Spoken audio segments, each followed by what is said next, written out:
This is the heartbreaking Maddox Lawrence case. I wanted to choose this case because my son's name is also Maddox. Maddox was just shy of her 1-year-old birthday when she was diagnosed with an extremely rare form of ocular cancer in one of her eyes, known in medical terms as retinoblastoma. A GoFundMe was even set up to help cover a portion of the unpredictable costs that would be needed to give Maddox some quality health care and treatment. Ryan and Morgan, the parents of little Maddox, were stressed and financially exhausted, but they were determined to stay by their daughter's side through it. Both spent months caring for her and taking her back and forth to hospitals in New York City. It was very time-consuming, and Maddox was for sure a fighter and a determined little girl, especially for her very young age. This was hard on both of her parents watching their daughter endure so much, but they dealt with the pressure and stress the best way they knew how. Morgan was working at Destiny USA Mall, and Ryan was a gas station attendant and sometimes delivering pastries, carrying Maddox along with him. He'd often take the bags out with pastries in one hand and Maddox in the other to deliver, and people loved seeing this. Maddox had fought cancer and won, and Ryan and Morgan's marital life was pretty good. Things were finally where they needed to be at a pretty good standpoint, or so everyone thought. On February 20th, 2016, the day was normal, just like any other. Morgan had went to work, and Maddox was with Ryan. Ryan had dropped Morgan off at her job and was to be picked back up after her shift had ended. But when it was time for her to be picked up, Ryan never came. First, Morgan thought maybe he was just running late in traffic until she realized the vehicle was sitting in the parking lot. When she went up to it, the doors were unlocked with the keys inside, and a video message left. The message was from Ryan, and it said that he loved her, but he couldn't do this anymore. Also saying he wanted her to have the life she deserved, saying Maddox was gone and that he had taken Maddox. First, Morgan was confused and really upset, but she was not scared for her daughter's life because Ryan was such a good father.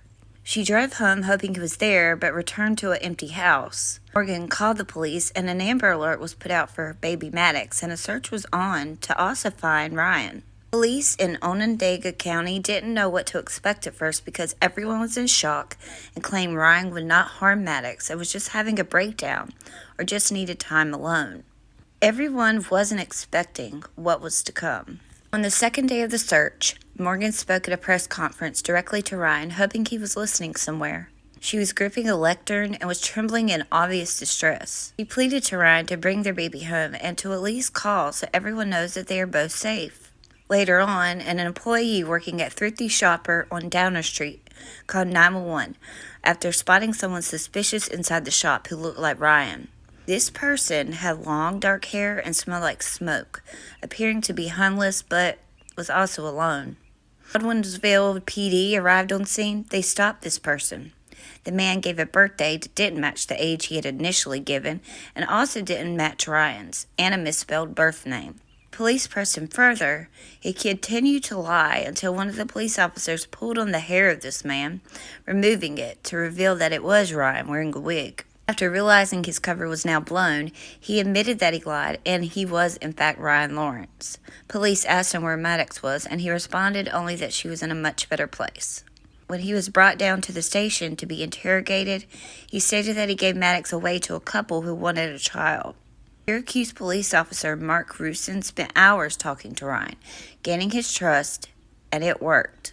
Ryan gave a full confession about what happened and where Maddox really was. February 23rd, Ryan took police to a wooded area near Tinker Falls, where he had first went with Maddox. Afterwards, he took her body to Onondaga Creek in the inner harbor of Syracuse, next to the Creek Walk parking area. Later that day, a diver recovered little Maddox's body.